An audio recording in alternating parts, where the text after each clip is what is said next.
Hi, I'm Joshua. I'm an INTP, and I want to continue my On Creativity series with discussing another idea that I've had in response to a question I posed to myself, and that would be, can creativity be taught? And so the nature of this video will be on creativity and education, or at least that'll be the title of the video. The nature of the video is exploring that topic. And I'll go ahead and save the surprises and answer. Ultimately, I don't believe so. And I think there will be quite a bit of objection in that statement to where people are going to say, well, what do you mean no? Because certainly we can sit there and extrapolate the traits and qualities of a highly creative person, create a procedural model for what those things are, make sure that we give kids those things while they're in an education program, and then making educational programs an environment more susceptible in producing creative outcomes and more conducive to facilitating creativity. And I would say that's true, and that's wonderful. And can anybody have some resemblance of creativity? Yes, I think it's a ubiquitous human phenomenon, but I don't think that creativity itself is ultimately taught. And I think it's important to understand what I think creativity is, and that is what's ultimately leading me to come to this conclusion. Because for me, creativity is a emotional, motivational state rather than a set of characteristics. And it's this sort of behavioral perspective that when you have a creative individual, they contain these clusters of traits, or they contain these cluster of cognitive characteristics that are important in what leads to their creative outcomes and creative breakthroughs. And you see it taught, well, not maybe taught, but I think Stanford has a program on increasing creativity, or a creativity workshop. I'm not belittling these people's work, but I'm just saying that I think they're only scratching the surface of what true creativity is, and what a highly creative who a highly creative individual is.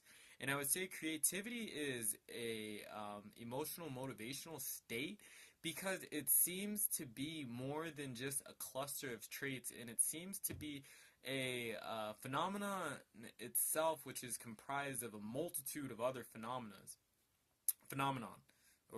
which would be phenomena.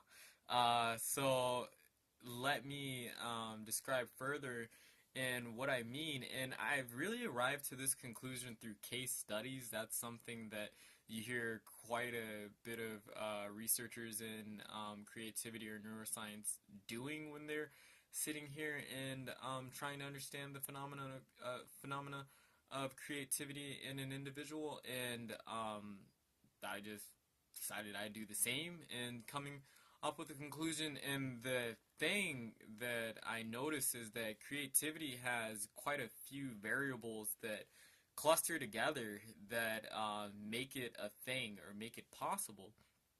And when we're dealing with the question of education, it's there's a real something we need to understand about education. Education is certainly a tool and something that you can use to culturize and inundate a child into a certain way of thinking, but you can't do anything about their motivational state or their emotional state necessarily, because the emotional and motivational state of a child is something that is contained within the home unit. It's contained within their own personal and private life. And education as a public system and means of distributing information and disseminating it doesn't fit the bill in what's really going to get at creativity in an individual. it's a chance in, at least in so far as what I've observed and seen in my research, it's chance encounters with things that education can hope to create frequent the possible frequency of their exposure to certain um, stimuli and chance encounters that will really set them on fire to be highly creative individuals. But I don't believe that that's something that is possible or will even be reached for every child or is something that can be taught. Schools won't inspire a child. And I say that insofar as that schools, you can have amazing teachers and you can have an amazing environment, but it takes the individual within that system to see a need and a reason and to be driven towards achieving some greater, larger creative result. And it's because creativity is a complicated thing.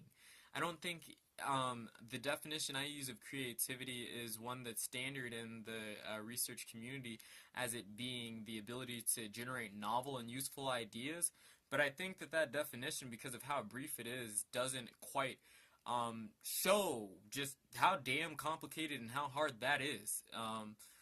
Because creativity, and so far as I've understood it through other people's numbers and their research, is a phenomena that is dependent on at least one expertise. And now, when we're talking about expertise, I am going to mainly talk about Anders Ericsson's work because I believe his work is the premier work, or at least the popular work that most people know, and that I find that most other writers, when they're talking about this, are basing their information off of that or the talent code, which features Douglas Field's research in the neuroscience of creativity and skill acquisition and just knowledge and intelligence in general. He's a neurobiologist, and but just the point being that one thing that it's shown that when you have people who are highly creative is they're experts. They're experts and masters of their field. And becoming an expert and master of your field seems to be mainly contained in the act of deliberate practice. And I'm not going to talk about what deliberate practice is because there's quite a few videos on YouTube where you can get Anders Ericsson's work peak on the subject, but it seems to be that it takes a tremendous amount of effort and tremendous amount of concerted and planned effort at that to reach the pinnacle of expertise and mastery over a domain of knowledge and a deep and rich understanding of a field of knowledge. And if you're talking about increasing creativity in an individual, you're talking about giving them you must include. I'm not saying that people do this when they sit there talk about creativity in school and in the educational environment, but you must sit there and deal with the problem of expertise in acquiring expertise. Because, okay, you want to sit here and educate people to be more creative. Well, then how are you going to create a platform for them in their home and not just in the educational environment where they can work at developing skills to where they don't have to sit there and have jobs, where they don't have to sit there and work part-time and go to school part-time, and that they can just develop and garner pristine, rich in the requisite skill required to be creative. And that expertise, it can be shown for Einstein, it can be shown for Beethoven, it can be shown for Bach, it can be shown for anybody who would point out and say that that individual is creative, that they have a strong expertise, a strong mastery over their field, and that's part of what allows them to be creative. And when we're looking in a classroom and sort of the character things kids are giving are being given, or the things that are being written in books that people are being given, tools such as finding different frames of referencing, changing perspective, looking at things from a new angle, or negative association and negative think is another thing that's taught. Can somebody really utilize those skills and maximize their potential gain if they're not an expertise, or if they don't have a rich and deep understanding of a field of knowledge in of itself? And I would say that you may teach them that, but are those things that they wouldn't learn on their own by taking and sitting there and solving the problems of the field of domain itself? You know, if you're saying that you want to teach people to be highly creative and you want to do that in education, it's something that's rather boring, and it's something that's uh, contained within the act of deliberate practice. And schools, or just people, when they're talking about this phenomena of creativity in education, they're not talking about it in the right way, into which I feel that it will get long-term net benefit results. You may teach somebody to be um, acquiring certain you may teach somebody to how to acquire and use certain psychological tools, or certain abstract models to use and to reference whenever they're facing a problem. But that's not what's going to make them make them creative, and that's not what creativity is. So when I say an emotional, motivational state, I say that in hoping that it can encompass the range of variables, and expertise would be one of them. I would um,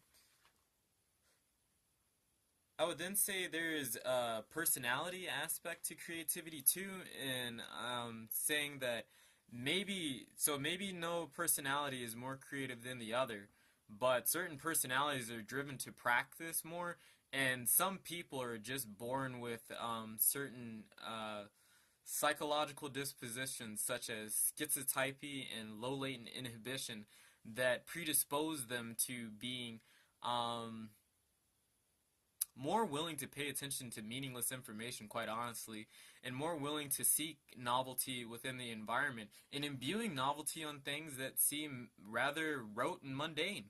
Um, and that seems to be something that weighs into somebody's ability to be creative. And I think it's an injustice when you're saying that we're going to teach people, or we're going to standardize them to have creativity in their repertoire, and it's all good meaning, but I think it's BS, quite honestly, because it doesn't capture the entirety of the process of creativity. Because you may be able to control the classroom setting, but how creativity really comes about is not in the classroom, and it's not when the individual is being watched. It's not even when they're consciously aware. And where I'm deriving that from is the work done on insight and eureka moments, or break creative breakthroughs. And just what researchers are observe is just when you present somebody, at least with these word association problems, and you want them to solve it, they have what they describe type 1 type of thinking, which is they analytically run through a process of elimination and fitting the missing word. And so this is the common example. You have something like crab, tree, and pie. And what's the word that ties them all together? Well, it would be apple. And so when they sit there and give individuals this test, they notice that some individuals solve it analytically, and then other individuals solve it intuitively, where they sit there and they somewhat I'm not going to put this in the researcher's mouth, but the type 2 aspect of thinking is that the answer appears to them in a flash of insight. And when they're looking at highly creative people, they notice that highly creative people, they don't seem to think as heavily as other people do to come to the conclusions that they come to, or to be creative. And that leads that lead at least that led this researcher in the paper that I read to believe that expertise plays a significant role in creativity, and I already believed that before, or at least I don't believe it, but I think it's most likely what the case is. I'm a scientist, so I don't use the word believe very often, but I use it when I'm talking to a lay audience because I think it's something that they can relate to, but I don't believe much. I just think things. So I think that I think expertise plays a significant role in the ability to gain insight, and I'm also citing David Hilbert in his work on creativity, because he talked about it as being a creative mathematician, and he would just notice that he would work on a very significantly difficult problem. He would beat his head against the wall, he would go away from it, and then the answer would come to him in a buggy or a carriage ride, or when he was just relaxed. And Rex Young, at least, is the psychologist or researcher that I'm quoting when I'm saying this, but that it's a phenomenon called transient hypofrontality, and it seems to be when somebody is relaxed and their frontal lobes down-regulate, the ideas and the information seems to pour in the brain, and it's this reverie of knowledge and associations that this insight emerges from, and it's something that people, highly creative people, experience early in the morning from sleep. It's something that people experience when they take showers or when they take baths. But that, again, for me, is a citing to why creativity is not going to happen in an educational setting.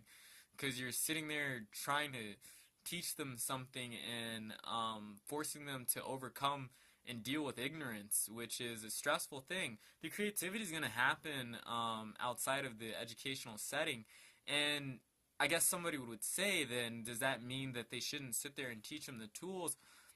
No, I wouldn't say that, but I would say don't get your hopes up in believing that education is going to be the saving grace in the problem of human resource capital, and taking and bringing the next epoch in the evolution of human thought, I think, is the way that people are conceiving it. And so I want to move on from expertise and insight, and then talk about the research of flow. It's also a reason why I don't think that you can teach creativity, because it seems to be personality, expertise, insight, and flow. The phenomenon of flow are at least what I'm understanding from Mihai Csikszentmihalyi's work. Hopefully I said that right. Is that when you have an individual and they have a temperament, they have a high level of expertise. Expertise is it seems to be ubiquitous through whatever phenomena you talk about when it comes to highly creative individual. That's why I think it's so significant, and something that you can't leave out, and something that education is not going to address, because that comes down to an individual's motivation and their willingness to practice. And you can't make somebody be an expert at something. That's something that they have to choose. But when you're talking about flow, or at least what Mihai Csikszentmihalyi is talking about with flow, is that it's a state. It's a state of cognitive arousal where it's a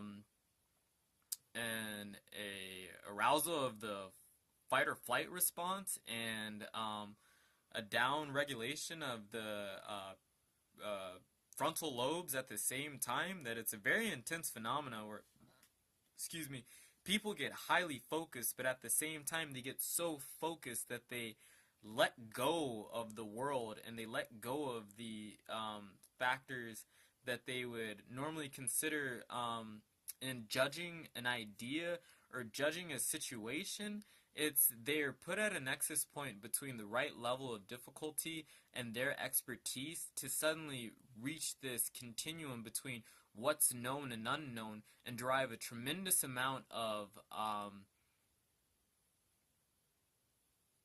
immersion and presence within a given situation, one that's so powerful and voracious that it allows them to do things that seem superhuman or that they can't do in any other state, and that they become addicted to the state and derive a strong sense of satisfaction from it, so much so that they seek it out again and again and again and again, even though it's extremely calorically taxing and extremely tiring. That highly creative people, they seem to be searching for this flow state as well. And I don't think that the House of Education can sit there and house all these things together, not in a practical sense, not if you're trying to teach someone a subject. Creativity in of itself is not a subject to me like math is, or um, physics is, or as music is. You can be creative within a domain, but creativity then is therefore domain specific to me as well.